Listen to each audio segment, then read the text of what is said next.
Hey guys, இன்னைக்கு நம்ம என்ன பார்க்க போறோம்னா, அடுத்து ப்ரீ ஆர்டர் எப்போ வருது, யூசிபி வந்துட்டு எப்போ வரும், அதுக்கப்புறம் 4.3 அப்டேட்டோட அடுத்த பீட்டா வந்துடுச்சு. ஸோ அதில் என்னென்ன ஆட் பண்ணியிருக்காங்க, ஈவெண்ட் எப்படி இருக்கு, பவர்ஸ் எல்லாம் எப்படி யூஸ் பண்றதுன்னு தான் பார்க்க போறோம். ஸோ சேனலுக்கு புதுசாக இருந்தால் சப்ஸ்கிரைப் பண்ணிக்கோங்க. இப்போ வீடியோக்குள்ள போகாம ஃபர்ஸ்ட் பார்த்தீங்கன்னா டீம் பாப்புலாரிட்டி பேட்டில். இந்த டீம் பாப்புலாரிட்டி பேட்டில் வந்து லாஸ்ட் டைம் தான் ஃபர்ஸ்ட் கொண்டு வந்திருந்தாங்க. ஸோ லாஸ்ட் டைம் என்ன டீம் ரெஜிஸ்டர் பண்ணியிருந்தீங்களோ அதே டீம் தான் வந்து நெட்டில் காட்டும். அவங்க வந்து ரெடி கொடுக்குற மாதிரி இருக்கும். அவங்க வந்து ரெடி கொடுத்துட்டா அந்த இது வந்து நீங்கள் அப்படியே ரெஜிஸ்டர் பண்ணிக்கலாம். இல்லை உங்களுக்கு யாரையாவது இது பண்ணிட்டு வேற யாரை கூப்பிடணும்னா அவங்கள ப்ரொஃபைலை கிளிக் பண்ணி லீவ் கொடுத்தீங்கன்னா அவங்கள வந்து எடுத்துட்டு வேற யாராவது ஆட் பண்ணிக்கலாம். Last time team popularity battle வந்துச்சுல்ல, அதே மாதிரி தான் PK7 வரைக்கும் தான் ரிவார்ட்ஸ் உங்களுக்கு. இதுல வந்து நம்ம 3 பேர் ஜெயிச்சா போதும். ஒருத்தவங்களுக்கும் நார்மல் பாப்புலாரிட்டி பேட்டில் மாதிரி வரும். அதுல வந்து நம்ம ரெஜிஸ்டர் பண்ணிருக்கிறதுல நம்ம 3 பேர் வந்து வின் பண்ணி ஒருத்தவங்க தோத்தா பரவாயில்ல, நம்ம வந்து ஜெயிச்சிருவோம். அந்த மாதிரி தான் ஆப்போசிட் டீம்லயும் இருப்பாங்க. இந்த மாதிரி தான் எனக்கு இந்த இன்ஃபோ கார்டு பிடிச்சிருக்கு. லாஸ்ட் டைம் வந்ததை விட இது நல்லா இருக்கு, வாரியர் டைப்ல. அதுக்கப்புறம் இதுவுமே நல்லா இருக்கு. லாஸ்ட் டைம் இந்த ரெட் கலர், இந்த வாட்டி ஒரு மாதிரி ப்ளூ வித் அந்த கலர்ல இருக்கு. அதுக்கப்புறம் இந்த எமௌண்ட் இருக்கு. ஓகே, இந்த எமௌண்ட்டும் நார்மல் பாப்புலாரிட்டி பேட்டில் 2 பேர் வந்தா ஒரு மாதிரி ஆடும்ல, அவங்களோட ப்ரொஃபைல போய் பாக்குறது அந்த மாதிரி இருக்கு. எமௌண்ட் சிங்கிளா ஆனா அது மாதிரி இருக்கு. அதுக்கப்புறம் அவ்வளவுதான். மற்றபடி இது எப்போ லாஸ்ட் டைம் வந்து கடைசி இதுக்கு போனா அந்த ஃப்ரேம் வச்சு வரும், அதே மாதிரி இருக்கு. அதுக்கப்புறம் இதெல்லாம் சிம்பிளா இருக்கு. போன வீடியோலயே பார்த்திருந்தோம் யூஐ சேஞ்சஸ் தான் பண்ணியிருந்தாங்கன்னு. இதுல வந்து இன்னும் நிறைய அப்கிரேட் பண்ணியிருக்காங்க. ஸோ லோடிங் ஸ்க்ரீன் உங்களுக்கு பார்க்கறதுக்கு இப்படிதான் இருக்கு, நல்லா இருக்கு. டிஸ்கிரிப்ஷன்ல கொடுக்குறேன், செக் பண்ணி பாருங்க. அதுக்கப்புறம் அப்படியே சீசனுக்கு போனோம்னா இதோட யூஐ பார்த்ததுக்கு உங்களுக்கு இப்படிதான் இருக்கு. செமையா இருக்கு. அந்த பேன் வந்து கொஞ்சம் டிஃப்ரெண்டா நல்லா இருக்கு பார்க்க.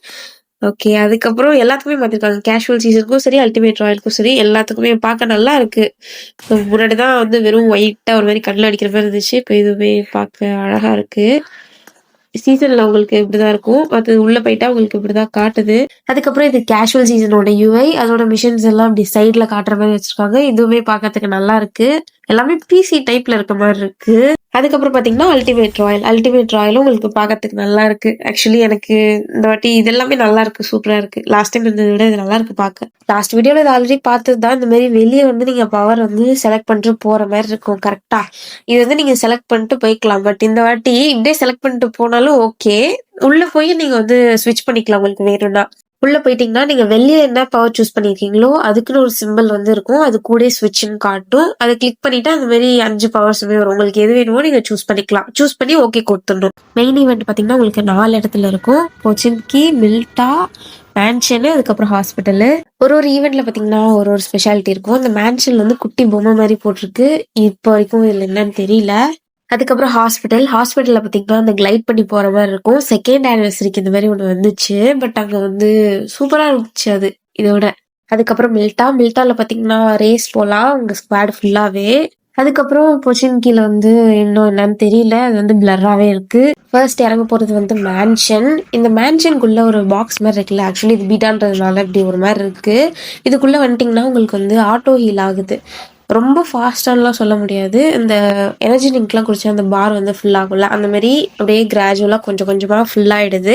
அதுக்கப்புறமேட்டு உங்களுக்கு ஹெல்த் குறைஞ்சா வந்து அது ஆட்டோமேட்டிக்காக உங்களுக்கு அப்படியே அதுலேருந்து குறைஞ்சி ஹீல் பண்ணி விடுது. இதில் பார்த்தீங்கன்னா உங்களுக்கு பில்டிங்ஸ் பெருசாக இப்போ வரைக்கும் எதுவும் இல்லை. பில்டிங் வந்து கொஞ்சம் அல்டர் பண்ணியிருக்காங்க, அவ்வளோதான். மற்றபடி வேற எதுவும் இல்லை. அதுக்கப்புறம் பாத்தீங்கன்னா இந்த ஷீல்டு வந்து நீங்க ஃபயர் பண்ணா வந்து உடஞ்சிரும். லைட்டா தான் புல்லட் வந்து தாங்குது. இந்த வீட்டான்றதுனால அப்படி இருக்கா என்னன்னு தெரியல.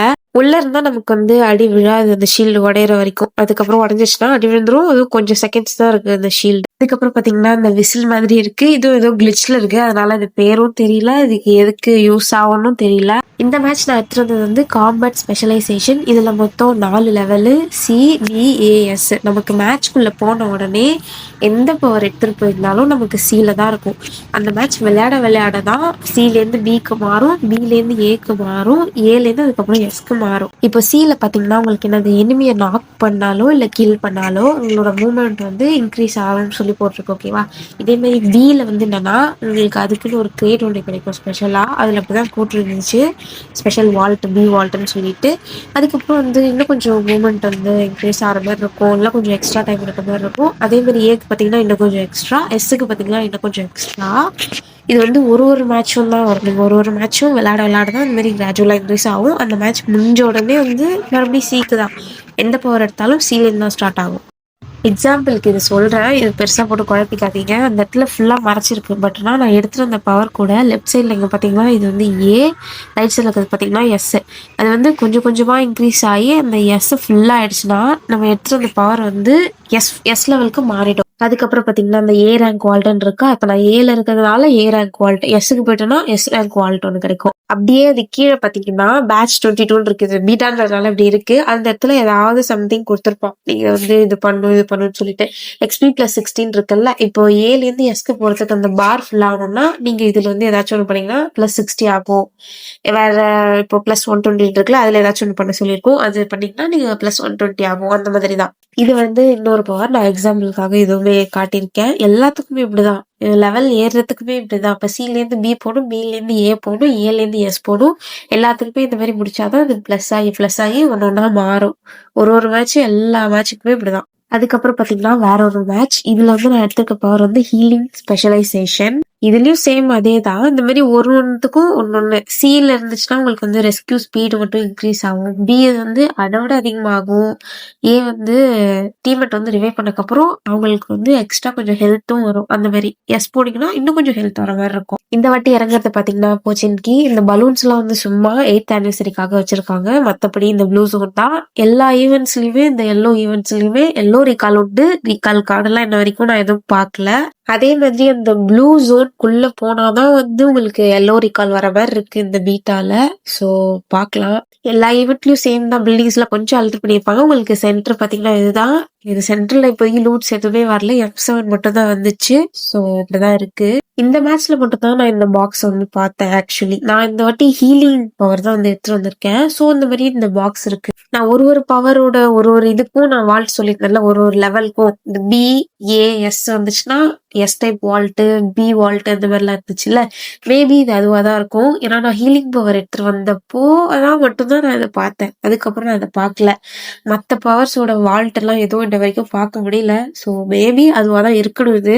அப்புறம் இந்த போஜன்கியோட ஈவெண்ட்டோட சென்டர்ல பாத்தீங்கன்னா யார் வந்து பாக்ஸ் ஓபன் பண்ணுவோமோ அவங்களோட போட்டோ வந்து காட்டுது. சென்டர் ஓபன் பண்ணுவோமோ எனக்கு வந்து என்னோட டீம்மேட் இது காட்டுது, என் டீம்மேட்டுக்கு வந்து என் பேர் காட்டுது. ஸோ இப்படிதான் இருக்கு. அதுக்கப்புறம் பாத்தீங்கன்னா ஹாஸ்பிட்டல். இங்கேயும் சொல்லிக்கிற அளவுக்கு எதுவும் இல்லை. இங்க வந்து உள்ள லூட்ஸ் எதுவுமே இப்போ வரைக்கும் ஆட் பண்ணல. எதுவுமே பீட்டான்றதுனால இப்படி இருக்கு. எக்ஸ்ட்ரா ஹாஸ்பிட்டல் எழுதியிருக்கு. கொஞ்சம் பெயிண்ட் எல்லாம் மாத்தி வச்சிருக்கானுங்க. இந்த ஈவெண்ட் இருக்கிறதுனால இந்த பில்டிங் ஒரு மாதிரி இருக்கு. அவ்வளவுதான். இப்ப என் டீம்மேட் வந்து நாக் ஆயிட்டாங்க. நாக் ஆன உடனே நம்மளால டக்குன்னு ஹீல் பண்ண முடியும். வெறும் ஃபியூ செகண்ட்ஸ்லயே வந்து இந்த பவர் வச்சுக்கிறதுனால ஹீல் பண்ணலாம். ஹீல் பண்ண உடனே நம்மளோட டீம்மேட்டுக்கு வந்து கொஞ்சம் பவர் ஏறி இருக்கு. எக்ஸ்ட்ரா கொஞ்சமா ஹெல்த் ஏறி இருக்கு. இது வந்து ஒரு லெவல்ஸை பொறுத்து.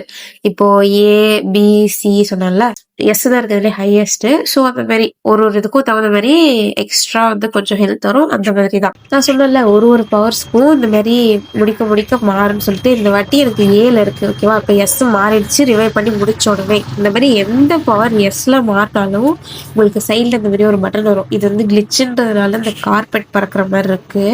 இதை நீங்க கொடுத்தீங்கன்னா உங்களுக்குன்னு ஒரு ஷீல்டு வரும். இந்த ஷீல்டு யூஸ் பண்ணீங்கன்னா நேடு வெடிச்சா கூட நீங்க சாக மாட்டீங்க. சோ இந்த மாதிரி நேடு போட்டிருக்கேன். இது பீட்டா விஷயத்தால இப்படி இருக்காலாம் தெரியல. இந்த மாதிரி உடனே ஷீல்டு போட்டேன்.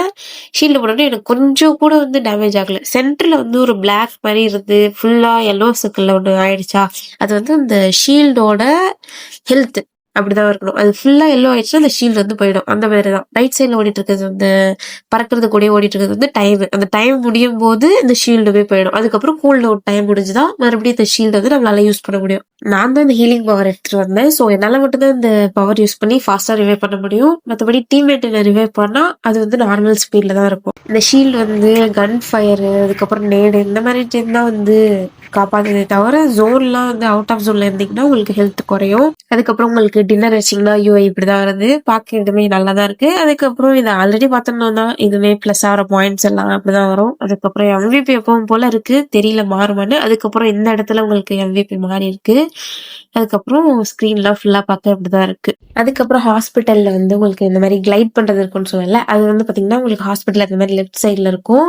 இது வந்து கிளிச்ல வந்து இருக்குன்னு நினைக்கிறேன். அதுக்கு முன்னாடி பாத்தீங்கன்னா இந்த மேட்ச் நம்ம எடுத்துட்டு வந்த பவர் வந்து டிடெக்ஷன் ஸ்பெஷலைசேஷன் பவர். இந்த பவர் வச்சு நம்மளால எனிமி டிடெக்ட் பண்ண முடியும், கார் டிடெக்ட் ஆகுது. இதுலயும் லெவல்ஸ் எல்லாமே உண்டு. இந்த மாதிரி ப்ரோன் பண்ணிடணும், படுத்துட்டு கொஞ்ச நேரம் அப்படியே இருந்தீங்கன்னா உங்களுக்கு தானா வந்து டிடெக்ட் ஆகும். இப்ப இந்த மாதிரி ஒரு ஜோன் மாதிரி ஃபுல்லா போச்சா, போயிட்டு 0 எனிமி 1 காரன் காட்டுது பாத்தீங்களா, இப்படிதான் வந்து காட்டும். உங்களுக்கு நாக்கா இருந்தாலும் காட்டும், பிளேயர்ஸ் இருந்தாலும் காட்டும், இப்படிதான் வந்து காட்டுது. இதுவுமே ரேடியஸ் வந்து டிஃபர் ஆகலாம் லெவலுக்கு தகுந்த மாதிரி. அதுவுமே பப்ஜி வந்ததுக்கு அப்புறம் தான் தெரியும். அதுக்கப்புறம் அப்படியே இதுல வந்து என்டர் கேனன் கொடுத்தீங்கன்னா அப்படி இருக்கும். இதுல இன்னும் கலர்ஸ் எல்லாம் ஆட் பண்ணல, பீட்டன்றதுனால இப்படி இருக்கு. ஸோ இது ஏதோ கிளிச்ல இருக்கு. அதுக்கப்புறம் எப்படியோ ஒரு வழியா பறந்துடுச்சு. இது பறந்து போய் இதுக்குன்னு ஒரு ஸ்பேஸ் இருக்குல்ல, அந்த இடத்துல வந்து கரெக்டா லேண்ட் ஆகணும். லேண்ட் ஆனீங்கன்னா அங்க ஒரு பாக்ஸ் இருக்கும், செலிப்ரேட் ஆகும். செலிப்ரேட் ஆயிட்டு அந்த பாக்ஸ் ஓபன் பண்ணீங்கன்னா உங்களுக்கு ஏதாவது கிடைக்கிற மாதிரி இருக்கும். இந்த பீட்டால வந்து அந்த பாக்ஸ் ஓபன் ஆகல, லாக்ல இருக்கு. என் நேரம் கிளிக் ஆனது போதும்னு சொல்லி ரெட் ஜோனை தூக்கி தலையிலே போட்டான். இது இப்படிதான் இருக்கு. அதுக்கப்புறம் இது போச்சின் கீழே இருக்க சென்டர். இந்த ரெக்கார்ட் ஸ்பெஷலைசேஷன் பவர் வந்து நம்ம போன பீட்டா வீடியோலயே பார்த்திருந்தோம். அது டிஸ்கிரிப்ஷன்ல இருக்கும், செக் பண்ணி பாருங்க. பெருசா எந்த சேஞ்சஸுமே இல்ல, அதனாலதான் அதை பத்தி நான் எதுவுமே சொல்லல இந்த வீடியோல. நம்ம எனிமியை சுட்டா ஆட்டோ ஹிட் மார்க் வரும்ல, அதே மாதிரிதான் இருக்கு பார்க்க. இதுவுமே கொஞ்ச நேரத்துல போயிடுது, பப்ஜில வந்தாதான் தெரியும். ஃபைனல் பவர் பாத்தீங்கன்னா இந்த வெஹிக்கிள் ஸ்பெஷலைசேஷன். இந்த வெஹிக்கிள் ஸ்பெஷலைசேஷனுக்கும் லெவல்லாம் உண்டு. இது வந்து நீங்க யூஸ் பண்ணீங்கன்னா உங்களுக்கு டேமேஜ் வந்து கம்மியாகும், ஃபியூவல் வந்து கம்மியா யூஸ் ஆகும்னு சொல்லிட்டு போட்டிருக்கு. அதுக்கப்புறம் மில்டால பாத்தீங்கன்னா இந்த மாதிரி ரேஸ்ன்னு இருக்கும். இந்த ரேஸ் கொடுத்துட்டோம்னா நீங்க 5 பேர் மொத்தம் கலந்துக்கிற மாதிரி இருக்கும். இந்த மாதிரி கொடுத்துட்டு கண்டினியூ கொடுத்துட்டு ஸ்டார்ட் கொடுத்துட்டீங்கன்னா உங்களுக்கு இந்த மாதிரி ரேஸ் வந்து ஸ்டார்ட் ஆகிடும். இது வந்து கிளிச்சதுனால காட்டுது, இது வந்து ஸ்டார்ட் ஆயிடுச்சு. ஸோ இந்த மாதிரி இப்படியே போனீங்கன்னா உங்களுக்கு அதுவே வந்து வந்து காட்டும் எந்த பக்கம் போகணும் எந்த பக்கம் சொல்லிட்டு. லெஃப்ட் சைடில் பார்த்தீங்கன்னா உங்களுக்கு எல்லோ கலர் ஏரோ மார்க் இருக்கா, அதே மாதிரி அது அப்படியே காட்டும். காட்டிட்டு அடுத்த இது வந்து எங்கே இருக்குன்னு சொல்லிட்டு அந்த எல்லோ கலரில் இத்தனை மீட்டர்னு சொல்லி போட்டு காட்டுது இல்லை, இந்த மாதிரி தான் வரும். இந்த மாதிரி சொல்லிட்டு இந்த ரேஸ் வந்து ஃபுல்லாக ஃபினிஷ் பண்ணும். கிளிச்சில் இருக்கிறதுனால வந்து ஃபினிஷ் ஆகிறது வந்து காட்டல. ஃபினிஷ் பண்ணிட்டீங்கன்னா உங்களுக்கு அதுக்கும் ஏதாவது வந்து சும்மா கன்னு லூட்டு வர மாதிரி இருக்கும், அவ்வளோதான். அதுக்கப்புறம் மில்டாவோட சென்ட்ரு. இந்த சென்ட்ரு ஓப்பன் பண்ண கிளிச்சில் பார்த்தீங்கன்னா ட்ரெஸ் ஒன்று வந்துச்சு. இது என்னன்னு தெரியல, இந்த இடத்துக்கு பதில் வேற என்ன வரும்னு தெரியல. அதுவுமே பப்ஜி வந்தால் தான் தெரியும். நான் சொன்னேன்ல இந்த ஈவெண்ட்டுக்குள்ள இந்த ஜோனுக்குள்ள இருக்கும்போது உங்களுக்கு வந்து ஆட்டோ ஹீல் ஆகுதுன்னு. இப்போ நேடு போட்டு என் ஹெல்த் வந்து குறைச்சிட்டேன், ஓகேவா. இப்போ வந்து 2x போட்டு இல்லை ஸ்பீடாக போட்டு நான் காட்டுறேன். இதில் தான் வந்து உங்களுக்கு அப்படியே ஹெல்த் வந்து அப்படியே இன்க்ரீஸ் ஆகிடுது பாருங்க. இந்த மாதிரி அப்படியே கொஞ்சம் கொஞ்சமாக இன்க்ரீஸ் ஆகிடும். அதுக்கப்புறம் ரேஸ் ஓட்டணும்ல, அந்த ரேஸ் ஓட்டினது வந்து எத்தனை நிமிஷத்துல முடிச்சோன்னு சொல்லிட்டு உங்க பேரும் அதுவும் காட்டுது. எந்த வெஹிக்கிள் எடுத்தாலும் சரி இந்த மாதிரி எக்ஸிட்டுக்கு மேலே கஸ்டமைஸ் காட்டும். அந்த கஸ்டமைஸ் கொடுத்துட்டிங்கன்னா இந்த மாதிரி வெஹிக்கிள் வந்து செம்ம ஸ்பீடாக போகும். லெஃப்ட் சைடில் அந்த ஸ்பீட் பூஸ்ட்டுக்கு பக்கத்தில் இருக்க அந்த ராக்கெட் சிம்பிள் கொடுத்தீங்கன்னா இந்த மாதிரி ஸ்டார்டிங் வந்து ஸ்பீடாக போயிட்டு அதுக்கப்புறம் கொஞ்சம் நேரம் கூல் டவுன் ஆகும். இந்த மாதிரி அதுவும் ஃபுல்லாக ஓடி முடிச்சு மறுபடியும் அது ஒயிட் கலரில் மாறும்போது தான் உங்களால் அடுத்த வாட்டி இந்த மாதிரி அந்த ராக்கெட் போட்டு தப்பிக்க முடியும் எருமிக்கிட்டேருந்து. எல்லா வெஹிக்கிளுமே ஓட்டி பார்த்தேன் ஆல்மோஸ்ட். குதிரைக்கு வருது, மான்ஸ்டர் ட்ரக்கு, விராடோக்கு கூட வருது. ஆனால் எதுவுமே 150 கிட்ட போகல. விராடோலாம் ஓட்டி பார்த்தா 150 தொடல, தெரியல என்னன்னு. கோப்புக்குமே வந்துச்சு, மிராடோல வந்து 149 வரைக்கும் போச்சு. அதுக்கப்புறம் 150 தொடல. அப்புறம் இந்த வெஹிக்கிள் ஸ்பெஷலைசேஷன் பவர்ல பாத்தீங்கன்னா உங்களுக்கு இந்த மாதிரி இந்த ஃபியூவல் வந்து லெஸ்ஸா கன்சியூம் ஆகும். எங்கேயாவது இடிச்சிங்கன்னா இந்த மாதிரி லெவலுக்கு தகுந்த மாதிரி டேமேஜ் வந்து கம்மியாகும். அதுக்கப்புறம் பார்த்தீங்கன்னா இந்த பிஆர்டிஎம் வந்து நம்ம சீட் சேஞ்ச் பண்ணி ஷூட் பண்ணிக்கலாம், இல்லை வந்து நம்ம டீம்மேட் கூட உட்காந்தாலும் ஷூட் பண்ணிக்கலாம். நார்மலாக உட்காந்துட்டு வரலாம். இந்த மாதிரி அந்த வெளியே வந்து சுடுற மாதிரி பட்டன் இருக்குல்ல, அதை கிளிக் பண்ணிட்டீங்கன்னா இந்த மாதிரி வெளியே வந்து சுடுற மாதிரி இருக்கும். இது 7 ammo தான் யூஸ் பண்ணும். ஸோ உங்கள்கிட்ட இருக்க 7 ammoவும் நீங்கள் லோட் பண்ணி அடிச்சுக்கலாம். ஸோ இந்த மாதிரி தான் இது வந்து யூஸ் பண்ணும். பிஆர்டிஎம்மோட லுக்கே சேஞ்ச் ஆயிடுச்சு, பார்க்கறதுக்கு இந்த எனக்கு பிடிச்சிருக்கு. மேபி நீங்கள் ரேங்க் புஷ் பண்ண போறீங்க அப்படின்னா அந்த வெஹிக்கிள் ஸ்பெஷலைசேஷன் பவர்லாம் எடுத்துட்டு இந்த மாதிரி பிஆர்டிஎம் யூஸ் பண்ணீங்கன்னா மேபி உங்களுக்கு ஃபியூவல் வந்து இன்னும் கொஞ்சம் கம்மியாக வந்து கன்சியூம் ஆகலாம். ஏன்னா பிஆர்டிஎம்ல டக்குன்னு வந்து ஃபியூவல் தீர்ந்து போயிடும். இதுவே பப்ஜியில் வந்தால் தான் தெரியும் எந்த அளவுக்கு இந்த பவர் வந்து யூஸ் ஆகுதுன்னு சொல்லிட்டு. ஸோ இந்த மாதிரி இது வந்து தண்ணிலையும் ஓட்டிக்கலாம். இந்த மேட்ச் கிளிச்சு, அதனால கண்ட பேருக்கு போச்சு, எங்கேயோ திருப்ப முடியல. ஸோ தண்ணியிலுமே இது போகும். பேலோடில் நம்ம விளையாடுவோம்ல, அதில் வந்து 7 ammo தான் யூஸ் பண்ணுவோம். அதே மாதிரி தான் இதுவும். பட் ரேங்க் புஷ் பண்ணும்போது பிஆர்டிஎம் எல்லாம் எடுத்துப்பாங்க. பட் இந்த வாட்டி கஷ்டமாக இருக்கும்னு நினைக்கிறேன். ஏன்னா சீட் சேஞ்ச் பண்ணி நம்மளாலே சுட முடியும். ஸோ இப்படி இருக்கும்போதுன்னு தெரியல. அடுத்து யூசிஎஃப் ஈவெண்ட் பார்த்தீங்கன்னா உங்களுக்கு வரப்போகிற கில்ட்டோட வரும். என்னைக்கு டேட்டுன்னு இன்னும் கன்ஃபார்ம் தெரியல. அதே மாதிரி ப்ரீ ஆர்டர் பார்த்தீங்கன்னா, உங்களுக்கு 20 வந்து ஆக்சுவல் ஸ்பின் வருது. ஸோ ப்ரீ ஆர்டர் வந்து ஒரு 10 நாளுக்கு முன்னாடியே வந்துரும். ஆர் இவனுங்க வந்து டேட் கொஞ்சம் மாத்திட்டு இருக்கானுங்க. மேபி 5 டேஸ்க்கு முன்னாடி வந்துரும். அத தாண்டி போகாது எனக்கு தெரிஞ்சு. ஆக்சுவல் ப்ரீ ஆர்டரோட ஃபோட்டோவ ஆட் பண்ணேன்னா ஸ்ட்ரைக் அடிச்சுருவானுங்க. ஸோ ஆட் பண்ண முடியாது. புரிஞ்சுக்கோங்க. ஸோ அவ்வளோதான் கைஸ் இந்த வீடியோ. ஆல்ரெடி எந்த ஈவெண்ட் வந்து எப்போ வருது, எந்தெந்த ஸ்பின்ஸ் எல்லாம் எப்போ வருதுன்னு டேட் எல்லாமே கொடுத்துருக்கோம். அது ஆல்ரெடி 4.3 வந்து ஃபர்ஸ்ட் பீட்டா விளாண்டு பார்த்தோமே வீடியோ போட்டிருக்கோம். அதுலேயுமே இன்னும் நிறைய இன்ஃபர்மேஷன் இருக்கு. அதுக்கப்புறம் நல்ல நல்ல ஸ்பின்னு, அதுக்கப்புறம் நல்ல நல்ல வார்ம் வச்சஸ் ட்ரைனிங்க்கு எல்லாமே பிளேலிஸ்டாகவும் போட்டு வச்சிருக்கேன். லைக் பண்ணாம இருந்தால் லைக் பண்ணிக்கோங்க. சேனலுக்கு புதுசாக இருந்தால் சப்ஸ்கிரைப் பண்ணிக்கோங்க. வரட்டா மாமே டர்.